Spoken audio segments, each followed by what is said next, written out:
team, led by Scott Sullivan, exists to help churches take the next step toward becoming a healthy, disciple-making church. We've developed tools to help you, like the Watershed Principle, which identifies 6 main ministries needed to be a healthy church. The Spark Conference, a total church strengthening event that allows you to access keynotes and breakouts all year long for ongoing training in your ministry area. This year's conference features keynote speakers Fred Luter, Michael Catt, Todd Bolsinger, and Robbie Gallaty, as well as online and in-person regional events. Learn more at www.thesparkconference.com. We also have learning communities across Georgia to sharpen, encourage, and resource leaders personally and professionally. Find a community near you at gabaptist.org/discipleship. Don't forget you can find our previous episodes on Facebook, Instagram, YouTube, and your favorite podcast platform. Now let's join today's broadcast or podcast. Hey friends, we are so glad that you are with us today. Scott Sullivan here, and welcome to Georgia Baptist Discipleship, where we seek to bring you the best discipleship practices and principles from across the nation. Now, today's our final broadcast of 2022, and we want to do a little something different by sharing with you the best of the best and giving some stuff away. So make sure you watch to the end, because I have a special prize that we're going to give away to one lucky participant. Now, today we have our entire team here, plus our boss, Dr. Levi Skipper, which we affectionately call Arms because, well, his arms are as big as my legs. So Levi's really great. He's a fantastic leader and preacher and a mediocre golfer. If you don't know Levi, you need to get to know him. Now, alongside Levi is our entire discipleship team, Dr. P.J. Dunn, Ray Sullivan, the Carl Johnson, and Matthew Model Plane Builder Gibbs. So grateful for those guys. Now, let me share a few of our fun facts, and then PJ's going to jump on and share a little reminder here. We averaged over 16,000 interactions monthly. That's over 200,000 for the year, so really incredible. Our Georgia Baptist Discipleship Facebook group has grown from 60 to over 3,400 members, and making that platform one of the fastest growing discipleship groups in the nation. And that's not including our Instagram, YouTube, and podcast, if you haven't caught those. Now, our team has visited over 420 churches in person and contacted over 2,600 churches, and then preached in 61 churches this past year. We launched and facilitated 30 learning communities across Georgia, trained well over 2,000 people in retreats and conferences, and we saw the Spark Conference register and train people from 33 states, 4 countries, and thousands of lay leaders being equipped and inspired. Really cool that we also have 18 state conventions that will be using the Spark Conference to offer training to their people. So our team's been super busy. PJ, share with us a little reminder so our folks can know how they can get something free.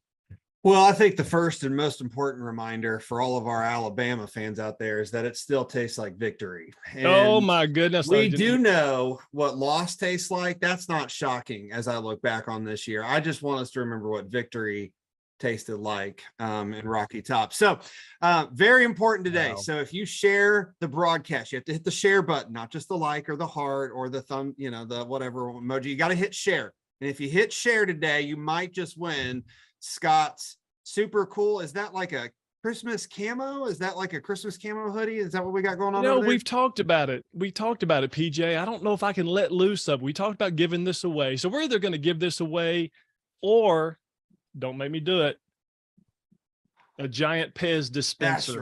That's right. So, and not just your average Pez dispenser. So it's going to be worth it. We promise that sharing will be worth it. That's right. We're also going to give away something else at the end, so make sure you listen then. Now, leaders, we want to give you some ideas here, some highlights, some best practices, some trends that we've learned from the different broadcasts this year. And I guess the question that comes to my mind is this: will you give your people vitamins or painkillers? You can provide a plan that stimulates growth, or you can give them a painkiller, programmatic painkiller that just numbs them to the pain of the inevitable. Well, let's talk about some of these key concepts of what we call vitamins, things that can stimulate growth in your church, can help you become more healthy as a leader, but also as a church. Now, PJ, as we jump in here, we talk about some of these elements that we've learned. I would say this: fruit is loud. And what I mean is, we've seen these things we're fixing to talk about happen in churches. And when these churches implement them, I mean, it's clear that they're working. And one of those is an intentional culture that has an identifiable disciple-making plan, right? And it provides healthy, productive ministry long-term. So here's a question. Can you dig deeper for us on this idea? Yeah, so we had Brandon Guindon on this year to talk about that. He has this disciple-making culture book, and they're working on a lot of things over there. But like I would say overall where the Lord has had me for the last 12, 13, 14 months is just really drilling into this idea of friendship discipleship, that we make friends that are intentional disciple-making relationships.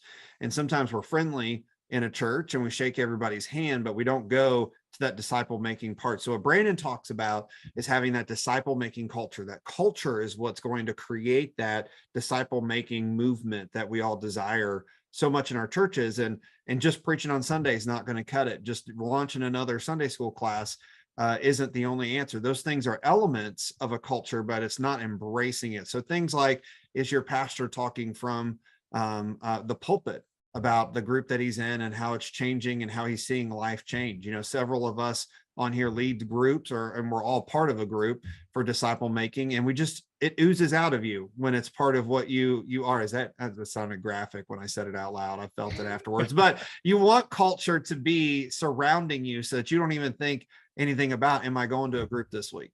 We just know that everybody at our church is going to be part of a group because that's where life change happens. So Brandon Guindon really got to me, kind of worked on my heart, and it's cool to see churches embrace that this year.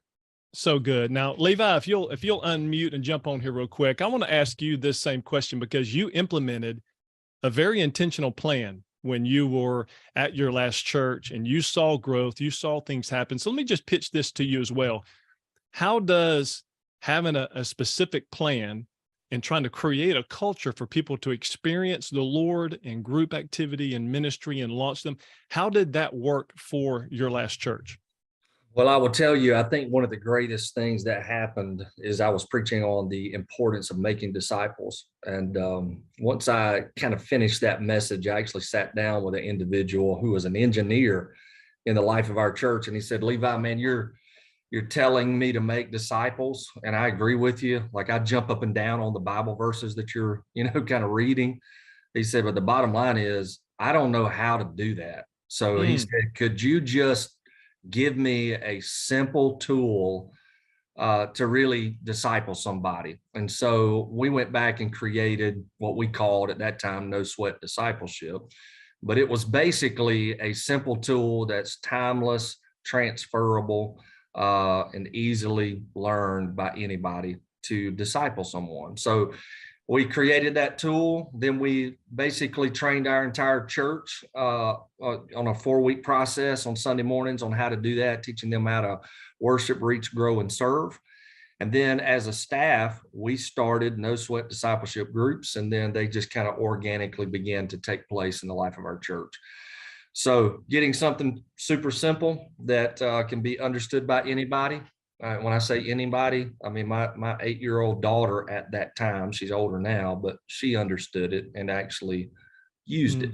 So that's one of those things, just realizing, okay, the simpler I get, the more traction I'm going to get.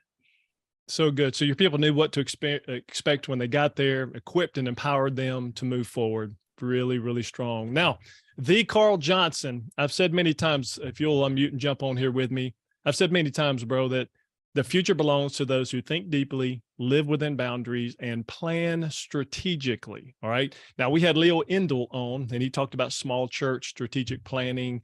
Now, Carl, why is it so important to plan strategically? And can you talk to us a little bit about the benefits? Yeah, absolutely. I really like the way Leo approached this because I started in a small church, about 200 members, and a lot of bivocational pastors, which is most of the pastors we talk to, have less than 100 members, and many of them have not done strategic planning.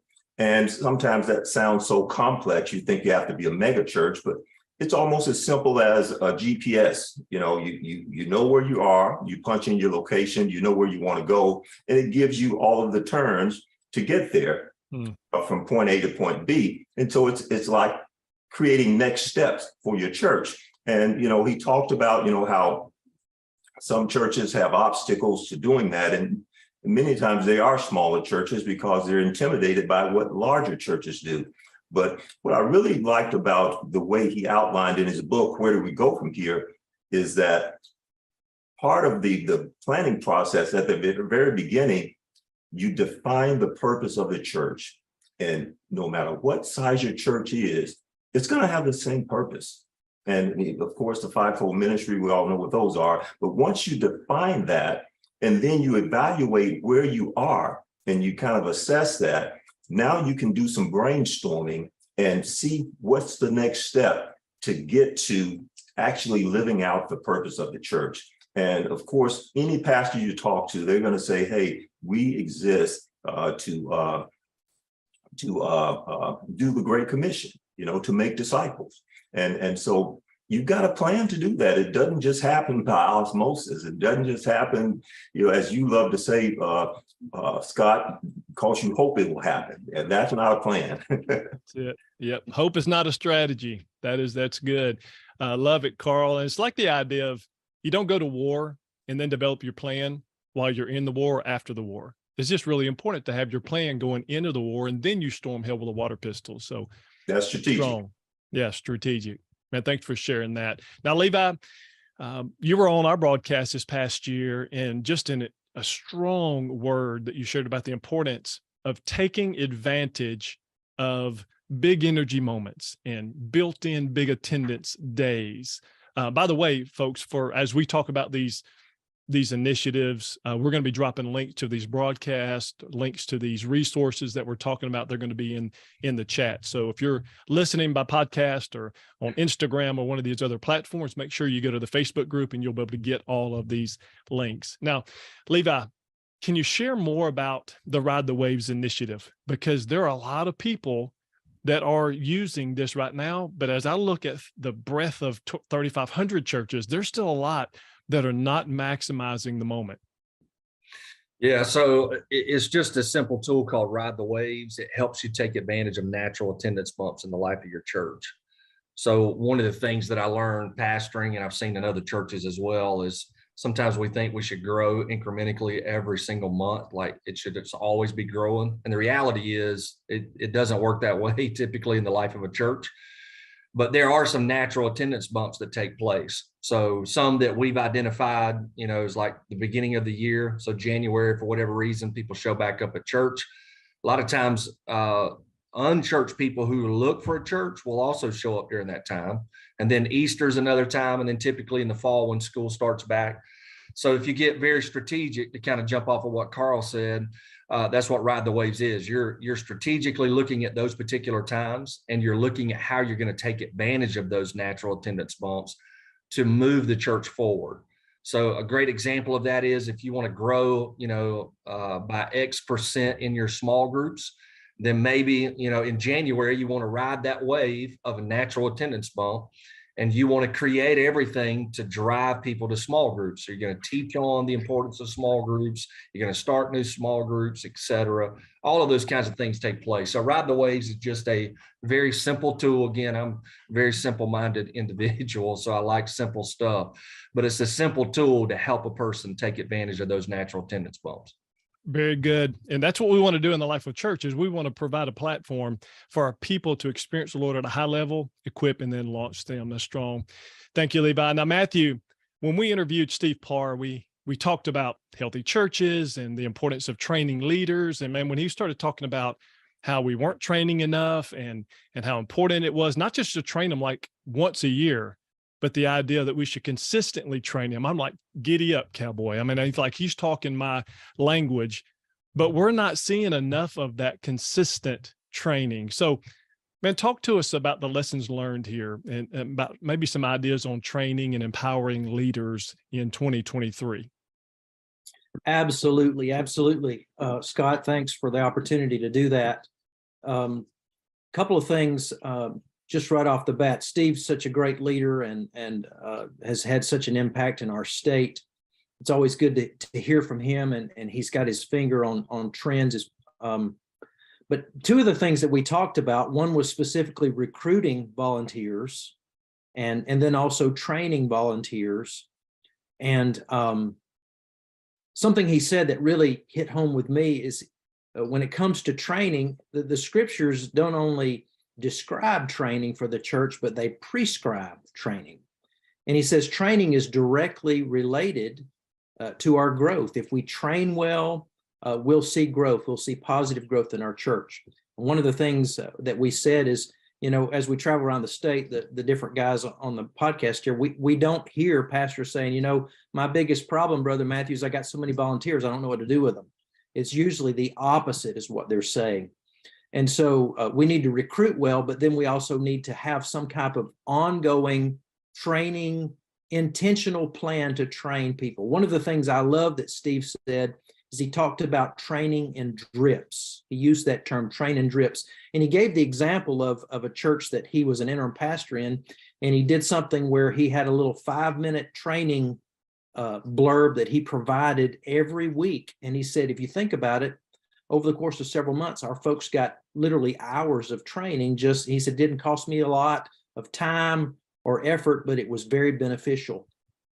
A lot of churches are not doing anything. They're not doing any training. And so I guess my first point would be, if you're not doing anything, you need to start doing something. Also, I would say don't go from nothing to a huge plan that you overwhelm your people with, but start and then grow from there to develop an ongoing training process where you are involved year-round in providing training, and not just any training, but good quality training for your people. Take advantage of what the state offers, take advantage of what's offered in your association, what's offered online. Look at the resources that are available and get good training in front of your people so that they can do well at what they're have signed up and volunteered to do. Don't just leave them out there in the dark, but provide training to help them grow. That's good. Now, I want to ask a question of those of you who are listening or watching. How often are you training? Now, so this is to those who are doing training. You think it's somewhat successful or it's working to some degree. I'd love to know how often you are training. That's one of the big questions that we get. We tend to talk about trying to do it 6 to 8 times a year or at least quarterly. But I would love to know what the trend is in the churches. So drop that in the chat. Let us know how often you are training. Now, one of my favorite broadcasts from this past year highlighted the importance of creating a culture where everyone is welcome and included. It was Mark Hearn, First Duluth, and I'm going to pitch this to the team if you guys have some ideas here. But Mark is the pastor at First Duluth, has over 30 nationalities represented every Sunday in his worship service. They sing in different dialects. It just really one of the most incredible worship experiences that I've been a part of since I've been in Georgia here. Their stage is diverse. They have Bible study groups that are diverse. And I love what Gary Lewis said about this at First Jonesboro. He said, they're seeking to do something similar. And he said, we seek to be culturally diverse, not ethnically diverse. Now, I want you to think about that for a second. This is Gary Lewis at First Jonesboro. He said, we're seeking to be culturally diverse, not ethnically diverse. He said, cultural diversity celebrates the culture and we can learn from one another. He said, ethnic diversity separates people out into their different culture or their ethnicity, and then people don't really learn how to engage or interact with one another. So they're not trying to get more white folks or black folks or Hispanic or Asian folks. They want to celebrate all of those cultures and learn from one another. So any of you guys on the team, I'm going to pitch this to the team for a second. Do you guys have any thoughts here? Something that you've seen, something that stood out to you? Maybe Levi and Ray, maybe something as you guys were lead pastors in churches that you saw that worked, or maybe a big struggle there. Yeah, while they respond, I'll just say, Marcus Glass down in Southwest Bend in Georgia talked about how every time a new person came to his church, the culture changed. And so they were just aware that the culture wasn't stagnant and you had to indoctrinate somebody in your culture, but that every time somebody new comes in, we change. You change, we change, and then we move forward. So that way it's not just a static culture, but the idea that we're establishing a culture that's continually adapting to who God brings us in our church. That's great, PJ, because what you're highlighting is the idea that you're not asking people to get on board with your culture. People are joining your church, and then the culture of the church changes based on who's there. That is a mindset shift. Good word. Any other thoughts there, guys? Hey, I would throw out, I know it's kind of out of our Baptist circle, but Church of the Apostles with Michael Youssef in Atlanta does a phenomenal job at really seeing a diverse church. But I think I would say to you, what attracts to that particular fellowship really is, and I'm not trying to get overly spiritual here, but it is kingdom culture, right? So just the reality that there really are just two cultures. There's the kingdom of darkness, the kingdom of light. And what I have seen in the life of that church is that there's a gravitational pull towards the truth of the gospel, exegetical preaching. And as a result, I think people are hungry for that, and they have reached a diverse crowd as a result right there in Buckhead. Gosh, that's really good. That's Hey, Scott, fantastic. And I mentioned something that happened here. Probably our pastor's been here now about 10 years, and something we did within the first 1 or 2 years that he was here is we gathered our staff together and asked the question, how are we viewed by our community? Are we viewed as a white church, a rich church? How are we viewed, and how do we want to be viewed so that we welcome all people, that we're welcomed? There's language barriers sometimes and things like that. But we wanted to be a church that didn't just reach one socioeconomic level, one skin color, one cultural background. We wanted to be something that was seen as a church for all people, all families. In fact, we changed some of our language even. And so we asked the question, and then we started making intentional shifts to be open in that way to the people in our community. That's a good word. Now, let's shift to Ray. Ray, we learned about healthy churches have healthy pastors. And we brought Jim Putman on, and we also had Chad Harrington in that one. And Jim shared about how his pride almost upended his entire ministry. And when he wasn't healthy, the church wasn't healthy. And that's, for us as leaders, sometimes that can be a hard pill to swallow. So here's my question. Peel back a layer here. And as a pastor yourself of many years, help us grasp this idea of a healthy pastor. Yeah, Scott, I appreciate being on here today. And I think if we can, this is tough. I'm just going to say before I even say anything else, this is tough because we're talking about all the things that we can do in the church and how we can engage people and how we can connect and how we can welcome. But this is a look at the mirror right here. And there were 2 broadcasts that particularly impacted me in this year. And that was Drew Hearn, Emotionally Healthy Discipleship. And we talked with Drew, who was there in partnership with Pete Scazzaro, when Pete wrote the book, Emotionally Healthy Discipleship. And also the one you're referencing, Jim Putman, when Jim said, there was a time where his pride just about wrecked his ministry. I began to think back on my life, and I began to think about so many times in ministry where, man, I was adamant. I thought I was right. I thought, and I remember one particular instance where I was sitting in a group of guys that were not only leaders in the church, but were friends. And it was a similar thing that Jim experienced. And one of the guys looked across the table, he looked at me and he said, "Ray, I got to tell you something." He said, "You're the problem." That will floor you. And I realized that this guy loved me, that he cared about me. He had always been a prayer partner. He had always been with me. He had always been engaged. But he was seeing some things that I wasn't seeing. And I was just so focused on what I thought needed to take place that I wasn't listening to those around me. And I think, what Jim says in that broadcast, I'll go back to being kind of the core of who we are, is that pride wrecks disciple making.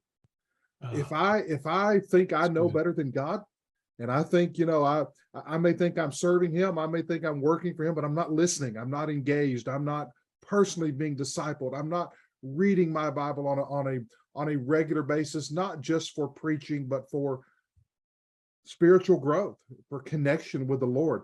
If I'm not relating to other people, if I'm not involved in a group, if I'm not leading groups, if I'm just preaching from the pulpit or just leading in meetings, but I'm not connected with people, it is so easy for us to disconnect and think only from what we see and what we know, and we're not listening. And pride can wreck discipleship. It can wreck our ministries. It can wreck our relationships with other people. And I'm telling you guys, if I were to go back and watch a couple of broadcasts over the years, those would be 2 over this past year that are hard to listen to, But I would encourage you. I mean, I think that's where our learning communities come in. I think that's where relationships with other guys come in and say, look, here's what I'm dealing with, and here's where I'm struggling. And do you see something in this? And do you, I know it's tough. I know we have to be careful in leadership in our churches of opening up to others. But guys, it'll destroy you. And if it'll almost derail Jim Putman from what God was doing at Real Life, it can certainly derail us. So personal humility, the book that he wrote, Revolutionary Disciple, we live in a culture today that's all about me. And right. we're all fighting it. We're fighting it politically. We're fighting it culturally. We're fighting it in our churches. And a disciple, humility, love for God, love for others is where it all begins. And so, man, that's a tough one, but very impactful in my life this year. Yeah, very much worth going back to watch. And I'm the most selfish person I know, Ray. So, you know, Me listen too. to him You are talk the about most selfish that. person I know. You know, it just spoke volumes, you know. So now, Levi, let's shift the view here, turn the page. Nationwide, we've talked about often how we have more openings than leaders to fill the spots. And each church must create a consistent leadership pipeline, yet most churches don't have that in place. So just think about this for a moment. The past 2 years have been called the Great Resignation, where pastors, staff, CEOs have been leaving at record numbers. Barna just came out with a study that said 42% of pastors surveyed were considering quitting. Now, listen, that's quitting altogether. That's not leaving their church or trying to go to another church. 42% are considering quitting ministry altogether. And in Georgia, we've got between 400 and 500 churches that don't have a pastor. So this is echoed around the nation. Levi, man, I just wanted to pitch this idea to you. What can we do to reverse this trend? Well, if I knew the answer, I would write a book on it. You know what I mean? I think the reality is we've lost just a leadership development concept in the life of our churches. And as a result of that, now we are reaping the benefits, right? Or I should say the recourse. So just looking kind of at a very, get down to kind of like the lowest level possible here and then kind of work our way up in the life of a church. It's very important that we are developing people into leaders. So there should be a clear pathway for that to occur. So the simplest way that I have seen that this works is you teach people how to lead themselves, right? So you do that by teaching them ultimately how to have a disciplined devotion, getting them involved in some sort of humble service in the life of the church. You got to create a pathway for that, right? So they need to understand how to spend time alone with the Lord. They need to understand how to get plugged into the life of the church. And then once they, show faithfulness in leading themselves, then you talk about putting them in a position to lead others. So now you're teaching them how to disciple other people, and now they're being trained on how to lead a servant team in the life of the church, right? And then there's kind of this other step. So you kind of got to lead self, lead others, and then there's this leader of leaders category, which would be kind of that third step. So now they're not just disciple makers and disciplined devotions in their life, but now they're multiplying disciple makers, right? They're not just serving in the life of the church and leading a ministry team. They kind of have more responsibility now where they're a ministry leader, right? So they might be overseeing the entirety of preschool ministry or children's ministry or next gen ministry or whatever. So you're increasingly moving them up. One of the great things that I have seen in a lot of churches, we experienced in the church that I pastored as well, is that we developed guys who actually felt called to ministry. So, but their calling took place in the context of that development pipeline. And many of them became campus pastors. Many of them became campus worship leaders, campus next gen leaders. I mean, you can kind of name the gamut there, but that was kind of the process that was developed. But again, I think we've lost the art of, in the life of a church, calling out the called. I know that seems to be a buzzword right now. It's kind of interesting because when I was in, middle school, high school, in my local church, my pastor was always talking about that. Yeah. He gave a call during the invitation for those who wanted to give their heart to Jesus. And then he also would mention, hey, some of you may be struggling with a call to ministry. And he would invite people to come forward if they were struggling with that or they felt called. So again, that calling out the call needs to definitely resurface. We're seeking to do that in the life of Georgia through our Next Gen ministry primarily right now. So we're seeing that in our camps throughout the summer. There's an invitational call for salvation. There's also an invite for those who feel called to ministry. And what we're doing with those who respond, which is shocking how many are responding to that, but we're plugging them into a way to be equipped as they walk through that call in their life. I know Shane Pruitt with the North American Mission Board just finished a book, and I'm trying to remember the title of it. Forgive me. I think it may be Calling Out the Call or something like that. I think so. But just a tremendous resource as well. And, I've talked to Shane about this book. Just awesome what even the North American Mission Board is seeking to do to revive that concept. But here's the thing. I hate to get it down to the simplest form. I feel like I'm always trying to do that, right? But the reality is the culture of the church must have a leadership development concept so that people, as they are being developed, sense that call from God into ministry. And so anybody who's out there who really needs help with that, I would encourage them to get the help they can possibly get from us or from others who are doing that. But very, very huge. Leading self, leading others, leading leaders. We do. And we've got some churches that we identify that have these processes in place. And when people call and say, hey, here's a couple of ideas, we can come sit down with you, help you identify, set this up. Or if you want to talk to a church who's doing this every day and they've got these pipelines set, then we forward them on. That's a great word. And learning communities for a discipleship team this past year, and even for our church strengthening team, is also a pipeline for that. It's an opportunity, because one of the struggles, Levi, is that and I think Ray and I were talking about this a little earlier, as we talk with people, a lot of our leaders are not on a growth plan. Like, they're not necessarily reading. They don't have an accountability group that they're studying or memorizing scripture with. They're not doing things to grow as a leader.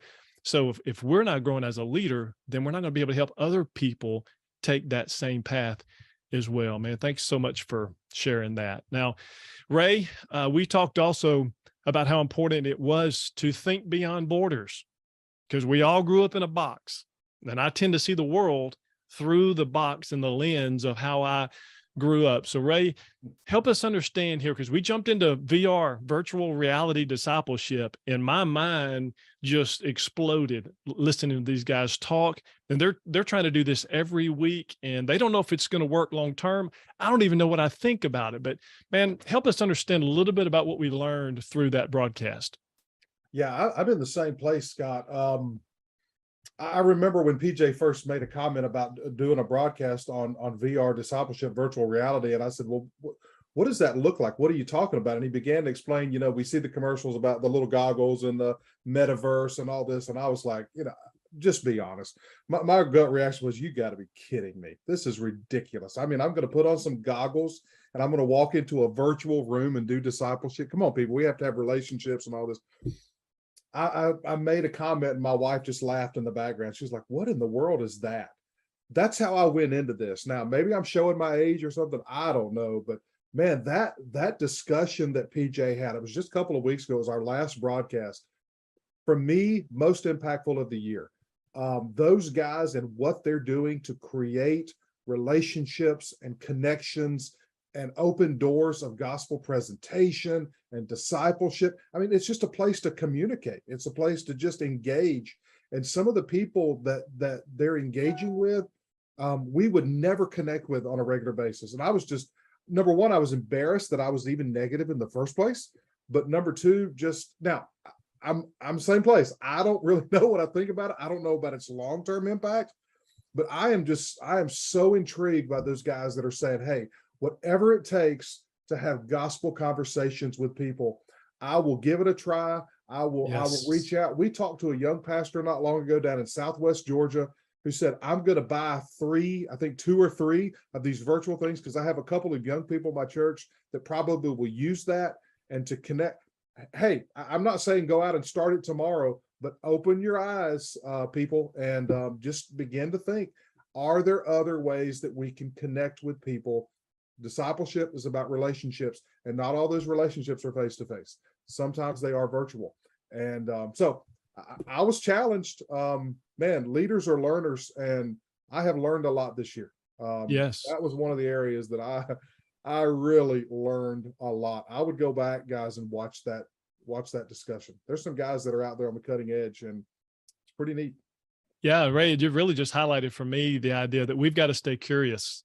I mean, curious, the definition is willing to learn, that we've got to be willing to grow, to learn, and don't accept it necessarily up front, but give the idea a chance. Because the reality is, if we keep doing the same thing and it's not getting us where we need to be, then we're never going to move forward. So we've got to be able to try. And here's the reality: if it doesn't work, we punt, we do something different, right? Exactly. Good word. Any other thoughts there, PJ? I know you were on that, spent a lot of time through that process. Any other thoughts you would add to the VR discipleship? It's just the core principles, like when Carl and I were discovering this conversation, are the same in any realm.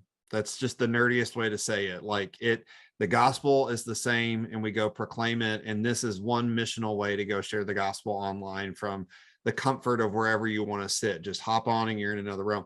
But it's also about relationships. That whole conversation was about relationships and how the Lord will bring those to you and how you can cultivate those. And so the idea of doing a Bible study online and not having to drive across Atlanta traffic and lose your mind and have to repent by the time you get there, I don't think that day's too far off. So just a reminder, those core principles really do stand true, no matter how God uses different technologies to do that. And through it all, we will bet the farm on relationships. Amen. All right, lightning round. Let's land the plane with some, give you all, if you'll all unmute for a second, you get a one word or short phrase answer here. And we're going to start, PJ, with you, and we'll just kind of go across my screen. So PJ, you're first. Best book you read in 2022 that's in addition to the Bible. Let's just go ahead and say we all read the Bible. It's still the best book that we read. In addition to the Bible, best book you read in 2022. Proclaiming the Kingdom. Hans Wunsch wrote a book, one of our associational missionaries. That was a really good book. Carl Johnson. The God Who Goes Before You. Tim Jones and Michael Wilder. Great perspective on leadership. Good word. Matthew. Gentle and Lowly by Dane Ortland, The Heart of God for Sinners and Sufferers. Just a powerful book, just opened up again for me a new understanding of God's heart towards me. Strong. Ray Sullivan. The Starfish in the Spirit, Unleashing the Leadership Potential of Churches and Organizations by Lance Ford and Rob Wagner. Yeah. Levi. Well, I feel ungodly because I'm about to give you a secular book. You guys Me too. Go ahead. I appreciate y'all doing that, man. I will tell you, I reread Mere Christianity again this year. And every year I read Mere Christianity. That is the best Christian book I've read that year. Yeah. So I would tell you that. But another book that has been tremendous this year is a book, Traction. It's written by Tino Wickham. You baptize a lot of its principles, but there are some truth in there that really does help ministry advancement in the life of a church. Yeah, good word. Let me give you a non-Christian author as well. Think Again by Adam Grant. Same deal. Take what you like, throw out the stuff that doesn't work, but it really challenged the way I think, but think again and think deeply, because I do believe the future belongs to those who think deeply. And of course, we do love Disciple Making Culture, which we've mentioned by Brandon Guindon, and The Revolutionary Disciple by Putman and Harrington. All right, next round here. We'll start this one with Levi and go from left to right. Key leadership quality that a ministry leader must have to win in the future church. Key leadership quality of a leader that they must have to win in future church. Doc? Great question. It's so hard for me to get it down to one key word for the future. I think I would say flexibility. Ooh, solid. Writing it down. All right, Ray Sullivan. Same thing, man. So much we can say. So many different things, but going back to what I said earlier, talking about Jim Putman and Drew Hearn, emotional health discipleship, I'm going to throw out this year humility. Good word. Matthew. Relational and transparent are the two words. Just keep coming back to me. Yeah, I mean, our leader needs, folks they want to know and relate to the leader that's leading them. And I think you need to be open and transparent. You don't have to tell them all your faults, but to be transparent as a leader is, I think, a powerful thing to do. Great. Carl. Well, Levi just stole mine. I've got a different word, is adaptability. You know, that leader that sees opportunities instead of obstacles, because the pace of change is only going to increase. This is the slowest change is ever going to go, what we're seeing right now. Good perspective. PJ? Yeah, I'm going to say friendship is my word. So to be a friend worth having, disciple makers have to be friends. And I'm going to add it again. Think deeply. Think deeply. Don't just take what other people say. All right. Top struggle you noticed in 2022 that pastors are struggling with. All right. We'll start this one with Ray Sullivan. Top struggle you noticed in 2022 that pastors and staff are struggling with. Ray? Real relationships. Levi Skipper. Man, I was probably going to jump on that as well, Ray. I think I would, back up now that you've said that. I think I would add the word. I've got two of them in my head. One I think is depression. Another one I think is ego. They fall into the comparison trap. I think we all do. Anytime you compare yourself to others, you walk away prideful or pitiful. Yeah. Both of those are your ego, and ego is edging God out. If you hadn't heard that before, that's what ego is. That's good. I heard a guy talk the other day. He said the presence of anxiety is controllable. The prison of anxiety is not. Good word. All right, Matthew Gibbs. I'll go back to the word I said a while ago with leaders, transparency. I've noticed in the relationships I've had with pastors, just giving them a safe place to be able to be transparent and talk about what's going on, some of the struggles they had. I think some of them, and maybe it goes back to what Levi said, the ego won't allow them to open up and say, I don't have it all together, or I'm having a problem. But that doesn't make you a bad leader. That makes you a good leader to be able to admit that. So being transparent, I think, and having a safe place to do that. Good word. PJ Dunn. I put down defining a strategic plan, like post-COVID. So when we ask the question, when are you appreciating your volunteers and when are you training your volunteers? It's like, I'll get to that. So just a lot of struggle with having a long-term plan or even a couple of years. Good. Carl? I just have to say hybrid church. A lot of pastors are just struggling with persons not coming back in person. And that's the new normal. Some people are just not coming back, but they will attend online. So you have to come to terms with the fact that church is going to be hybrid from this point on. Great. And we want to hear from you that are watching or listening, because we are setting up 2023 broadcast topic and invite. So what are some of those struggles that you or your staff or your people are having?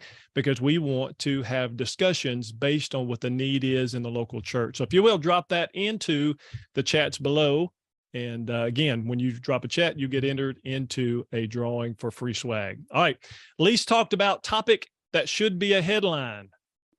Least talked about topic that should be a headline. Matthew Gibbs.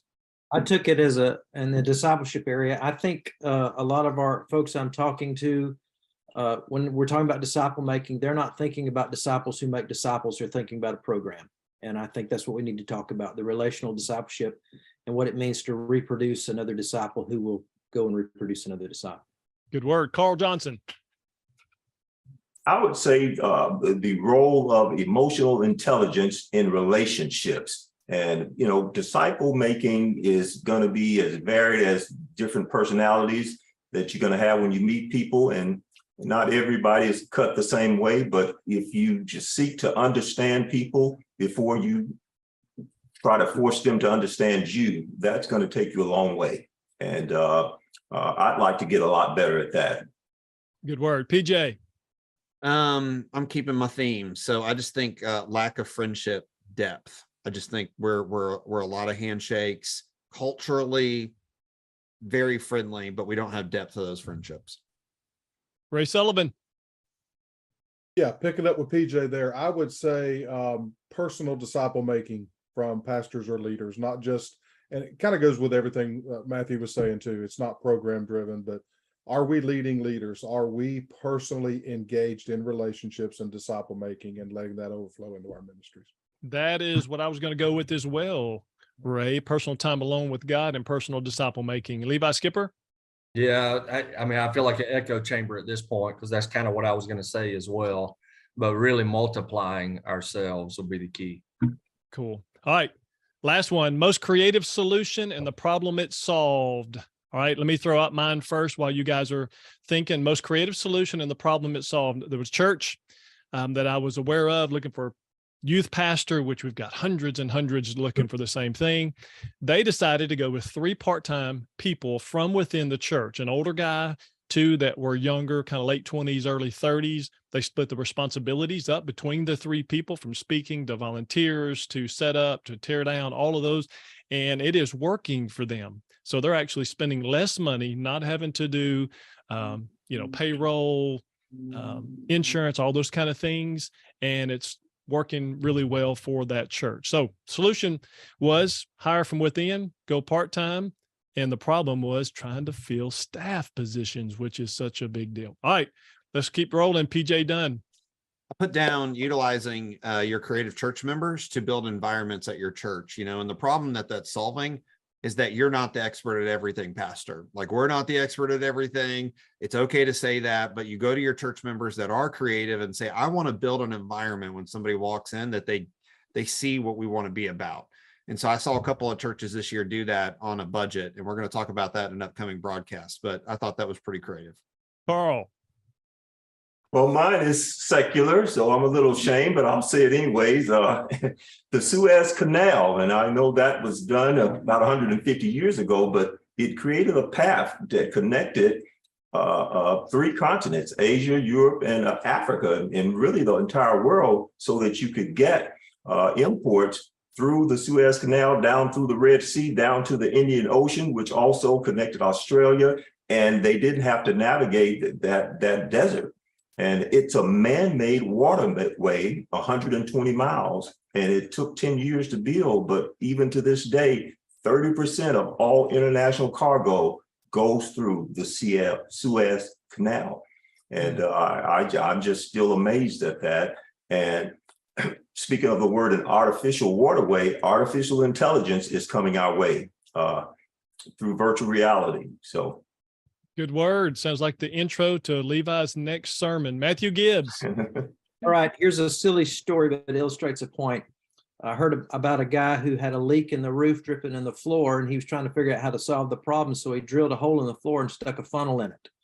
So the water just ran down the funnel. Now, silly story, I would not do that, but it kind of reminded me of churches that I've talked to that have asked this question: why can't we do that?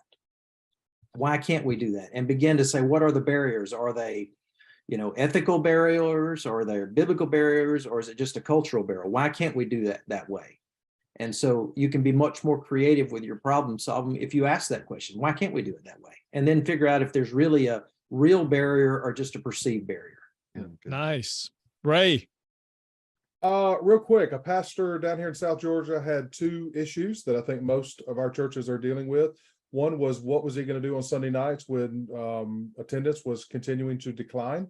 And the other was starting home groups or starting small groups, and he didn't have the leaders. And he said, so here's what we'll do. We'll take Sunday nights, we'll move in the fellowship hall, we'll put everybody around round tables. He kind of led the beginning lesson. He gave out the questions. He put leaders at each of the tables to have discussion around the tables. Sunday night attendance went through the roof. And out of that, groups started coming together and saying, can this group stay together? Can we just go ahead and meet? And I've got leaders, and he trained his leaders the way to lead a group, and they're off and going. Good word. Levi. Yeah, very good. So I've got a couple here, right? One is kind of piggybacking off of your staffing concept. You heard about them hiring 3 part-time guys, I guess. So some churches I have seen need kind of help in their small groups, right? So they went out and they hired an expert in small groups for a year and paid them a stipend and said, we need to see these 3 things happen over the course of this year. So it was like a shot in the arm to that small group ministry just to have that expert for that full year. And I thought that was a phenomenal idea, phenomenal way to go. Another is asynchronistic training, which is creating online training for church members. So it could be teaching them how to, kind of talking about what Ray just said, teaching them how to be a leader of a group. And they go on at their own leisure, their own time, and they go through the training in order to get certified to be that leader. So that was somebody saying, okay, I can't get everybody here at the exact same time to do the training. So I'm just going to create it, provide it online, make sure everybody goes through it. They're trained, they're ready to go. I love it. Gentlemen, thank you for sharing today. Thank you for all you've done this past year. Levi, thank you for being a great boss. And I would just say to all of you, thank you for leading your family in Georgia Baptist well. And our prayer is, for those of you who are watching and listening, is that these things that we are talking about twice a month, is that they're going to just probe your heart to get you to think beyond borders, to live wildly, to have those big dreams, to go after them, and don't be afraid to risk for the gospel. We love you. We love doing what we do. Now, let me remind you too, listeners, share the broadcast and get entered into a drawing. And also, if you comment, you'll get entered into a different drawing for a giant Pez dispenser. So make sure you do that. As we close out, Lana Melton, John Graham, thanks for producing today. And I'll remind our listeners, we're only able to do this because you give to the cooperative program. So thank you for that. And I pray that today's final discipleship discussion of 2022 will equip you to think deeply, invest personally, and dream big as we make world-impacting disciples.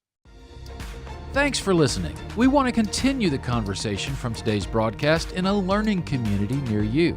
These learning communities are designed to celebrate your biggest wins, resource your greatest need, and help you finish well. We also want to give you a free gift, the 5 discipleship shifts most churches need to make to produce world-impacting disciple makers. You can download this resource by going to ministryboom.com. This 5-page PDF is a discipleship alignment checklist. The Georgia Baptist Mission Board is able to provide resources like this because of gifts from Georgia Baptists to the cooperative program. For more information on this broadcast and a customized discipleship plan for your church, visit gabaptist.org/discipleship. Engage with us on your time through Facebook, Instagram, YouTube, and all podcast platforms. Lastly, if you've benefited from this conversation today, please share this with a friend as we seek to help churches make world-impacting disciple makers.